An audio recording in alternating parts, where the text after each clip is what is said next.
আসসালামু আলাইকুম। ধরেন আপনার এলাকায় এই মুহূর্তে আপনার পাশ দিয়ে বয়ে চলা নদীতে একটা লাশ ভেসে উঠলো। তখন আপনি তৎক্ষণাৎ পুলিশকে খবর দিলেন যে এই লাশটাকে উদ্ধার করার জন্য, যে এই লাশটা এসে উদ্ধার করে পোস্টমর্টেম করে যে আইনগত প্রক্রিয়া আছে সেগুলো মেনটেন করার জন্য পুলিশ আসলেন। পুলিশ এসে সেই লাশটা আপনার বাসা থেকে ফর এক্সাম্পল 50 কিলোমিটার দূরে আপনার সদর হসপিটালে নিয়ে গেলেন। সেখানে পোস্টমর্টেম করা, সেখানে হচ্ছে ডোমকে রাজি করানো, তারপর হচ্ছে জানাজা, দাফন কাফন, এই প্রত্যেকটা কার্যক্রম পুলিশ নিজে উপস্থিত থেকে করলেন বা করেন। এটাই, পুলিশ ছাড়া এই কার্যক্রমগুলো কেউ করে না। অথবা কেউ হারিয়ে গেলেন, অথবা কেউ আত্মহত্যা করলেন, এই যে কার্যক্রমগুলোকে আমরা পুলিশকে দিয়েই হচ্ছে আমরা করতে হয়। এখন কয়েকটা প্রশ্ন এখানে। আপনার বাসা থেকে বা নদীর পাড় থেকে লাশটা জেলা সদরে নিয়ে যাওয়ার জন্য যে খরচটা হয়েছে, অ্যাম্বুলেন্স ম্যানেজ করা, ডোম ম্যানেজ করা, হসপিটালের যে খরচ, এই খরচটা আসলে কে দেয়? এই খরচটা দেয় হচ্ছে সেখানে নিয়োজিত যিনি দায়িত্বপ্রাপ্ত এসআই, কনস্টেবল বা যিনি যান, পুলিশের যে সদস্য যান, তাকেই কিন্তু এই খরচটা বহন করতে হয়। যেই 10-15 হাজার টাকা খরচ হয়, তাকে এই খরচটা বহন করতে হয়। যদিও সরকারি নিয়ম আছে যে এই খরচটা ফেরত দেওয়া হয়, কিন্তু যেই টাকা খরচ হয় আর যেই টাকা ফেরত দেওয়া হয়, ফর এক্সাম্পল 10,000 টাকা যদি খরচ হয়, সেখানে ফেরত দেওয়া হয় 500, 800, 1,000, 2,000 টাকা। তো সেটা দেখা যায় খরচ হওয়ার তুলনায় প্রাপ্তির যেই ব্যবধান, সেটা দৃশ্যমান অনেক বেশি ব্যবধান। তো এই পুরো খরচটা কিন্তু পুলিশকেই বহন করতে হয়।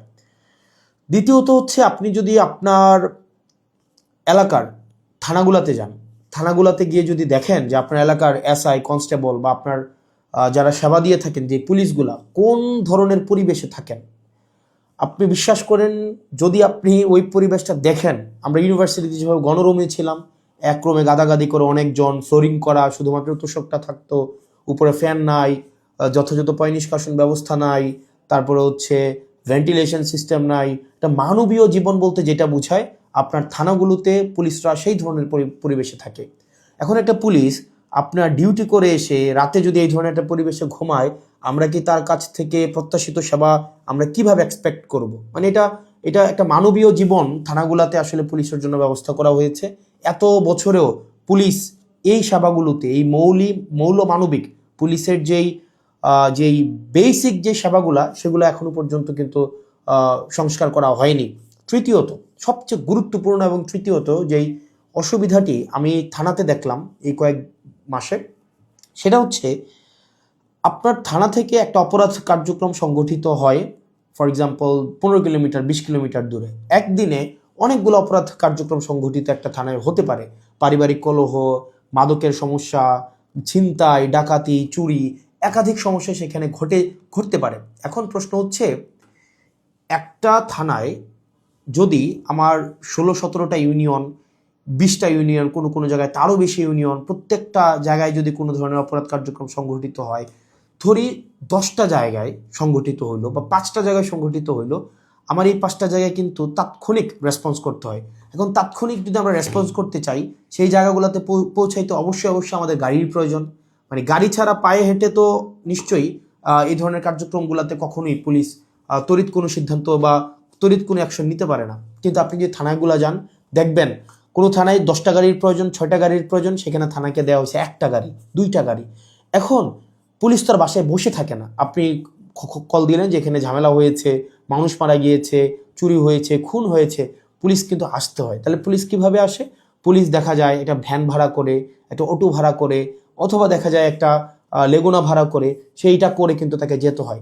ওই যে ভাড়ার টাকাটা, এই ভাড়ার টাকাটাও কিন্তু পুলিশের পকেট থেকে দিতে হয়। দ্বিতীয়ত, এই যে ভাড়া করে যাওয়া আসা, তার যেই সময় নষ্ট হয়, সেক্ষেত্রে দেখা যায় যারা অপরাধ সংঘটিত করে তারা কিন্তু ইতিমধ্যেই সেই জায়গা থেকে চলে যায় এবং আমরা সেবা বঞ্চিত হই।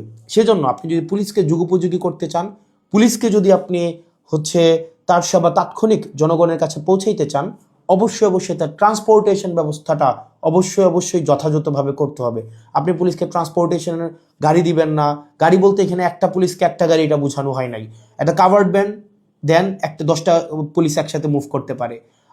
তারপর হচ্ছে একটা থানায় যদি আপনি 5টা 6টা গাড়ি দেন, তাহলে সেক্ষেত্রে কিন্তু ওই এলাকার অপরাধ কার্যক্রম অবশ্যই অবশ্যই দৃশ্যমান কমে আসবে। কারণ পুলিশ ইমিডিয়েট রেসপন্স করতে পারবে। কারণ পুলিশ যদি ইমিডিয়েট রেসপন্স করতে না পারে, অপরাধ সংঘটিত হয়ে যাওয়ার পরে যদি রেসপন্স করতে হয়, সেক্ষেত্রে দেখা যায় দিন শেষে অপরাধী কিন্তু পালিয়ে যায়। সেজন্য পুলিশের দক্ষতা, পুলিশের সেবা যদি আপনি জনগণের দ্বারগোড়া পৌঁছাতে চান, অবশ্যই আপনার ট্রান্সপোর্টেশনের ব্যবস্থা উন্নতি করতে হবে।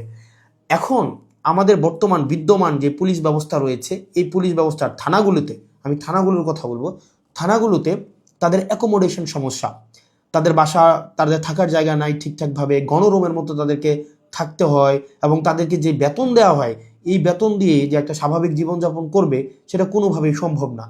দ্বিতীয়ত হচ্ছে আপনি তাকে ট্রান্সপোর্টেশনের ব্যবস্থা করছেন না যথাযথভাবে। আপনি তাকে দেখা যাচ্ছে যে আপনি তাকে ঢাল তরোয়ার ছাড়া, ট্রান্সপোর্টেশন ছাড়া আপনি অপরাধী ধরতে পাঠাচ্ছেন, টহল দিতে পাঠাচ্ছেন। সেক্ষেত্রে কিন্তু তাকে ট্রান্সপোর্টেশন ম্যানেজ করা এবং সেখানে যে ভাড়া মেটানো, সেটাও কিন্তু তার পকেট থেকেই করতে হয়। সরকার যে অ্যালটমেন্টটা দেয়, সরকার যে বরাদ্দ দেয়, সেটা খুবই খুবই প্রয়োজনের তুলনায় অপ্রতুল। তৃতীয়ত আপনি পুলিশে একটা আমি অনেকগুলো অফিসারের সাথে কথা বলেছি, রিটায়ার্ড অফিসার, চাকরিরত অফিসার, তাদের সাথে কথা বলেছি।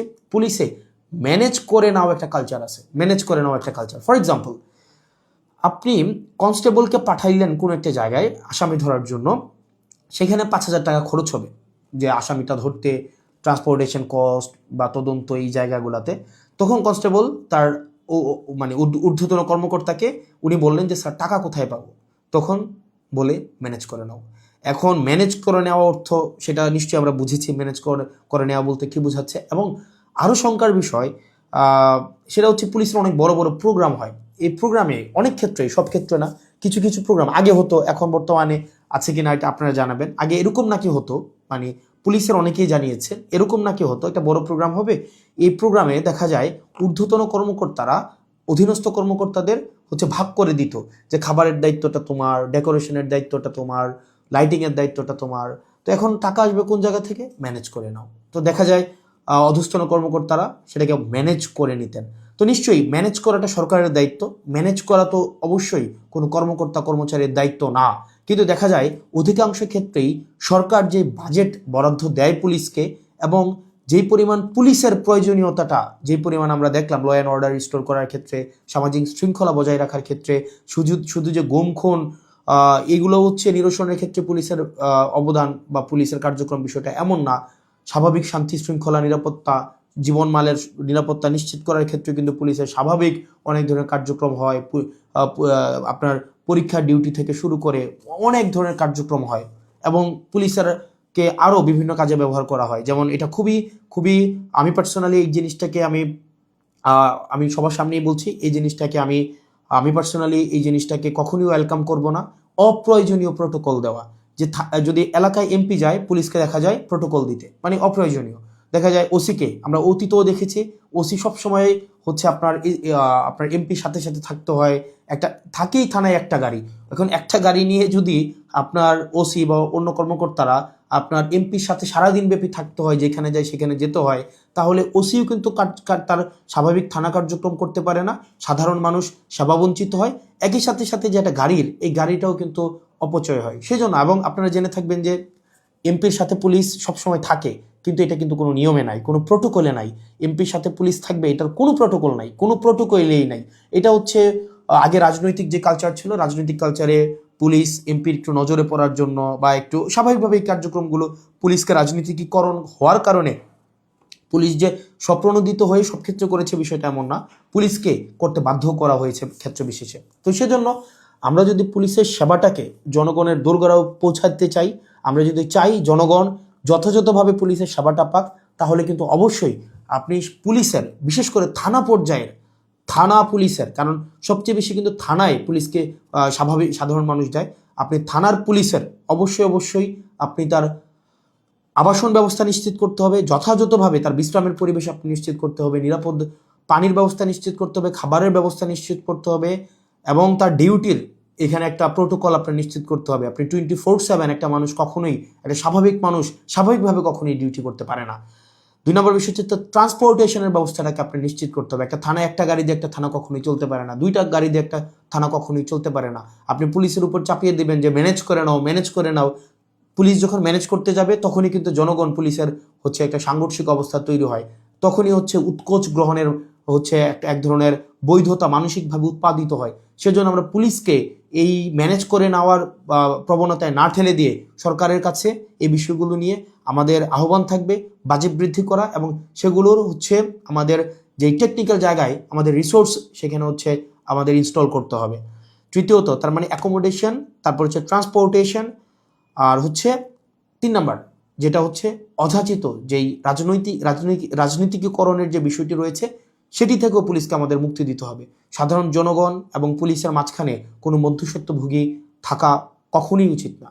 তো আমরা পুলিশের কখনোই, আমরা শুরু থেকে, আপনি যদি যান আমার টাইমলাইনে এখনও আছে যে অগাস্ট থেকে 2024-এর অগাস্ট থেকে পুলিশের যেই টেকনিক্যাল হচ্ছে রিসোর্স ইনস্টল করা, তাদেরকে সেটাকে এনরিচ করা, পুলিশকে জনমুখী করা, রাজনৈতিক প্রভাবে বলের বাহিরে নিয়ে যাওয়া, তাদের আবাসন, স্বাস্থ্য, চিকিৎসা সেগুলো যেন যথাযথ হয় সেটি নিশ্চিত করা, তার পেশাদারি যেই ব্যয় হয় সেই পেশাদারি ব্যয় যেন সরকারি খাত থেকে হয়, তাকে যেন সেটির জন্য ম্যানেজ করা কালচারে না যেতে হয়, সেটির জন্য কিন্তু আমরা গুরুত্ব দিচ্ছি। সেজন্য আমরা সংসদে এই বিষয়গুলো নিয়ে কথা বলবো যদি আল্লাহ সুযোগ করে দেয়, এবং যেহেতু সুযোগ করে দিয়েছে একই সাথে সাথে সরকারের কাছে বা মানুষের কাছেও যে এই যে পুলিশের, আমরা যে তৃণমূলের পুলিশের যে জটিলতাগুলো সেগুলো আমার কাছে মনে হয়েছে সবার জানা উচিত, যেহেতু থানাগুলোকে আমরা এখন খুব ক্লোজলি দেখছি, সেজন্য সবাইকে জানানো। আর পুলিশের প্রতি আমাদের সবসময় সংবেদনশীলতা রয়েছে, এবং আমরা চাই পুলিশ জনগণের হয়ে উঠুক, কোনো রাজনৈতিক দলের না, পুলিশ হয়ে উঠুক সবার। পুলিশের সাথে জনগণের সম্পর্ক থাকবে হৃদ্যতার, এবং প্রত্যেকটা মানুষ যেন ভয়হীনভাবে সেখানে অভিযোগ জানাতে পারে, এবং অপরাধী নির্মূলে পুলিশ সবসময় যেন সুদৃঢ় ভূমিকা পালন করতে পারে রাজনৈতিক যে কোনো প্রভাবের ঊর্ধ্বে উঠে। পুলিশের আবাসন সমস্যা, ট্রান্সপোর্টেশন সমস্যা, পুলিশের বাজেট বৃদ্ধি এবং পুলিশের ম্যানেজ করে নেওয়া কালচার থেকে পুলিশকে অবশ্যই মুক্তি দিতে হবে। আসসালামু আলাইকুম রহমতুল্লাহি ওয়া বারাকাতুহু।